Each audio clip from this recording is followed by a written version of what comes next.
రాజమండ్రి రాగమంజరి మాయమ్మ పేరు తలవనోడు లేరు మెసిరి కళాకారుల ఫ్యామిలీ నీ గచ్చ కడితే నిద్రపోదు ఇంటి రాత్రి రాను నే రాను రాను బొంబాయికి రాను రాను బొంబాయికి రాను రాను బొంబాయికి రాను రాను బొంబాయికి రాను రాయ రాయ పిల్ల రంగుల రాట్నం ఎక్కించి జాతరంతా చూపిస్తా.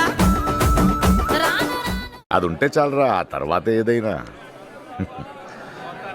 అదిగో చూడు, అందులో పిరికోడున్నాడు, ధైర్యవంతుడున్నాడు, డబ్బున్నోడున్నాడు, డాక్టర్ ఉన్నాడు, పియూనున్నాడు,